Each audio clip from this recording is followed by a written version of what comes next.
النهارده نعرف نتائج مباريات الأسبوع 27 من الدوري الإيطالي، وأشوف كمان ترتيب الفرق بعد انتهاء أو قبل انتهاء هذه الجولة. في مباراة النهارده بين الإنتر وجنوا هتتلعب بالليل في نهاية هذا الأسبوع.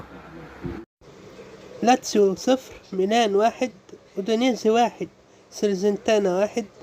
مونزا 1، روما 4، تورينو 0، فيورنتينو 0، هيلس فيرونا 1، ساسولو 0،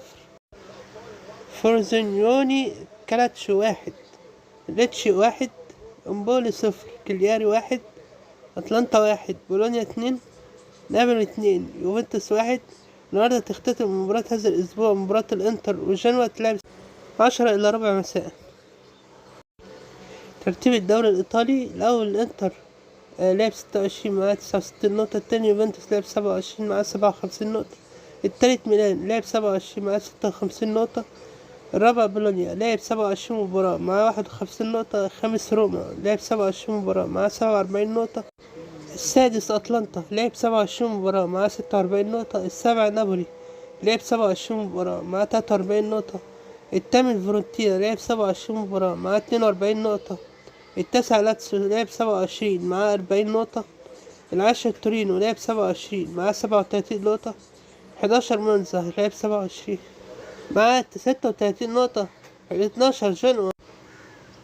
لعب 26 مباراة معاه 33 نقطة، 13 ليتشي لعب 27 مباراة معاه 25 نقطة، 14 امبولي لعب 27 مباراة معاه 25 نقطة، 15 اودونيزي لعب 27 مباراة معاه 24 نقطة، 16 فرونزاني كالاتشو لعب 27 مباراة معاه 24 نقطة، 17 هيلس فيرونا لعب 27 مباراة معاه 23 نقطة، 18 كلياري لعب 27 مباراة معاه 23 نقطة، 19 ساسولو لعب 27 مباراة معاه 20 نقطة، 20 سيرزنتانا لعب 27 مباراة معاه 14 نقطة. أذكركوا تاني مباراة الإنتر ميلان وجنوا الإيطالي هتتلعب النهاردة الساعة 8:15 على تطبيق ستارز بلاي. هحطلكوا رابط في صندوق الوصف لمشاهدة المباراة. الفيديو دوسوا لايك واشتركوا في القناة وضغطوا على زر الجرس عشان كل جديد انا اقدمه يوصلكوا.